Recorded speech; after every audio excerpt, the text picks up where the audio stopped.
welcome to the stage, LeBec!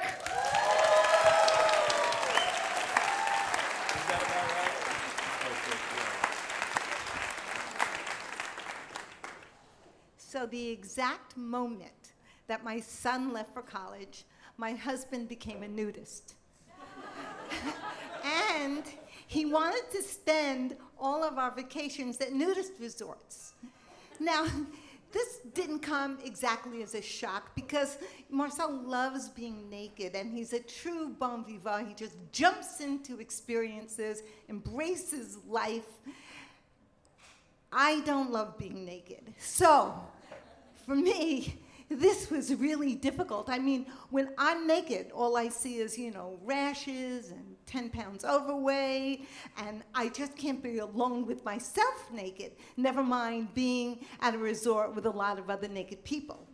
So Marcel spent days trying to convince me to go to these nudist resorts with him, and he would say, "Oh, Jean, embrace your body, and you'll feel the hot sun on your body, and you'll jump naked into the ocean, and you'll feel the waves on your body."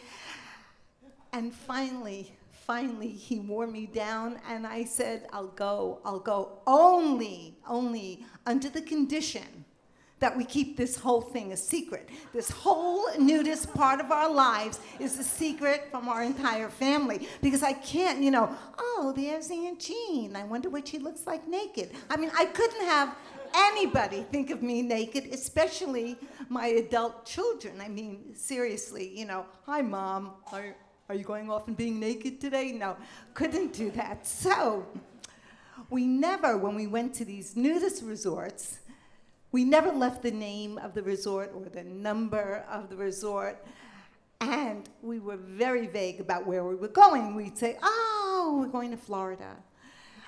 But some of these resorts were in very out-of-the-way places, and we did get many suspicious looks when we said, oh, we're spending a week in Paw Paw, West Virginia. We called regularly, we did, and just checking in, we checked in with everyone, making sure everything was okay. And everyone had our cell numbers too, except that I always really had to be the one to call first because the thought of talking to anybody naked but actually, I was never really totally naked because at these nudist resorts, I found this way. I would just cover myself in sarongs, and I would say I was allergic to the sun. So it's, July 19th, 2008, and we are at a nudist resort in Florida. I wake up to the sound of Marcel's cell phone ringing, and it's ringing, and it's ringing, and I'm thinking, who could be calling us? We called everybody last night. Everything was fine, except that the only person we didn't call was Marcel's mother, Burna. Now, Burna lives in New York City, but she spends summers in France, and she was spending the summer at her home in France, visiting with all her relatives, and she would never, ever be calling Marcel on his cell phone because she didn't believe in cell phones. She only called on our landline. I had this love-annoying relationship with Burna. It's not love-hate, it's love-annoying. And Burna is barely 5 foot tall. She is a bundle of energy. And every morning, she leaves her apartment on West 56th Street in New York with a big shopping bag, and she marches the city sidewalks, eyes down, searching for treasures. She finds them, too. She finds Gucci watches and gold bracelets and earrings, gold coins, bags of quarters, sometimes $100 bills.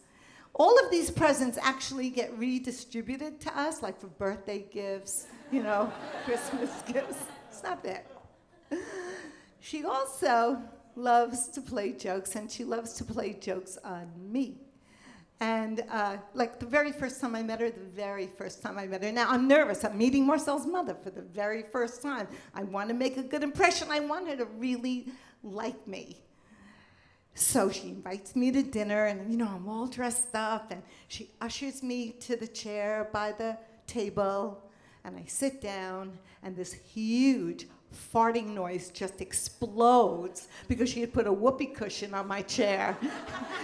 She thought it was hysterical. She laughed all night. I think the reason that she wanted me to marry Marcel was because of Amy. When I met Marcel, I was a single mom. I had an 8-year-old little girl, and Burna fell instantly in love with her. And one day, she took Amy shopping. She let Amy pick out her own winter coat. And Amy was so damn proud coming home with that coat, red wool with black velvet. There was a Christmas, though.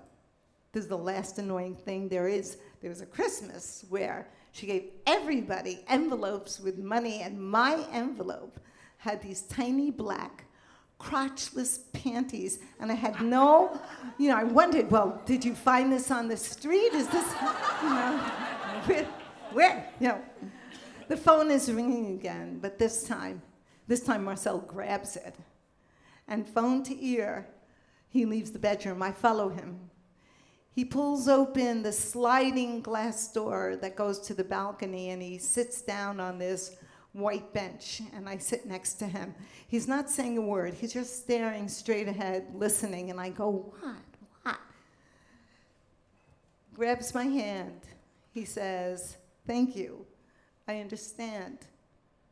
And then he looks at me, and he says, Jean, that was the American Embassy in Paris. They've been trying to find me for 5 days. Burna was killed 5 days ago in some freak accident in France, and they have not been able to get in touch with me because nobody in France has my cell number. I hear what he's saying, and I can't wrap my mind around this. 5 days. 5 days. No one in our family gets killed. 5 days. Bernadette for 5 days, and we didn't know. While we ate fancy dinners and drank wine, and I had a manicure. The sun is coming up. The resort is waking up. I can hear people laughing and talking on their way to breakfast. There are people splashing in the pool. We sit staring at each other. We're paralyzed. And we go into the room, and we begin silently and frantically packing. And I want Marcel to yell at me. I want him to say, damn you. You made me keep this whole nudist thing a secret. They couldn't find us for 5 days because they didn't have my goddamn cell number. But he didn't. He didn't say anything. We can't fly directly to France. We have to go home to Brooklyn first. There are just so many arrangements to make. So many. And we get to Brooklyn. My son Jean-Claude and his fiancée Ali are there, and they move gently around us. They make us food. Ali's brought some flowers. And we listen to 5 days of tearful messages from Marcel's aunts and cousins. Marcel, where are you? Where are you? Call us back. Call us back. Your mother. Marcel speaks to his cousin Eve. And cousin Eve says, we have to have Burna's funeral really now, soon, because French law, according to French law, you have to bury somebody or cremate them, 7 days after they die, and 5 days has already passed. We can't get a flight out. And finally, Marcel just spends hours on the phone with Eve, dictating his mother's eulogy, knowing that Eve will speak for him since he won't be able to be there.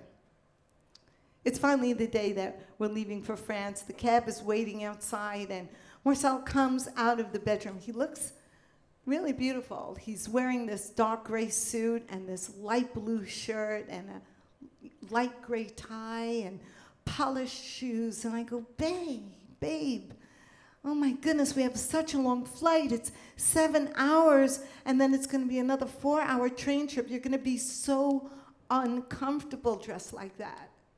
And Marcel said, yeah, but while we're flying over the Atlantic Ocean. My mom is having her funeral, and I just need to be part of it in some way. And he picked up the suitcases, and we left. In France, we walk directly into Burna's kitchen, and it feels like she is still there, even though she's not there. I feel her there. I walk over to the stove. Her soup pot is on the stove, her crepe pan, and I know. She's making lunch. It's July 14th. It's Bastille Day.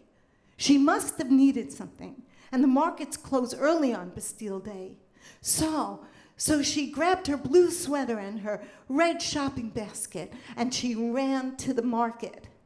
And on her way home, walking up that long, narrow sidewalk, winding, narrow sidewalk of the village, a car driving way too fast, pulling very heavy farm machinery that is swinging wildly back and forth, back and forth. The machinery detaches from the car, swinging onto the sidewalk, killing Burna instantly, 500 feet from her home. If she had walked a little slower, if she had stayed at that market, gossiping longer with her friends, if she had walked faster, if she heard that man who stopped for the red light, who saw our Burna in her blue sweater pulling that red basket, and he saw the car driving too fast, and he saw the machinery wildly going back and forth, and he knew, and he pressed on his horn, and he shouted, arrête, stop. And Marcel and I, we grabbed a bottle of wine, and we sat on the steps. And for the first time, we finally cried. And Marcel said to me, Burna thought she was coming back. She thought she was coming back from the market. She was just making lunch. All we really have is right now. And I just said, I'm going to be apologizing to you always for keeping this nudist thing a secret because it seems so damn ridiculous now. And Marcel said, hey, I could have called France too, and you know what, we're having her funeral right now. And we stayed on those stoops, crying and drinking wine and telling Burna stories. And in the morning, Marcel said, look, babe, I've been thinking. We don't really have to go to nudist resorts. Really? Really, I said? Really. We could go to clothing optional ones. And I said, really? Well, I've been thinking, and really, I think it's time for me to take off my sarong, feel the sun on my naked body, and dive into that ocean naked. Thank you.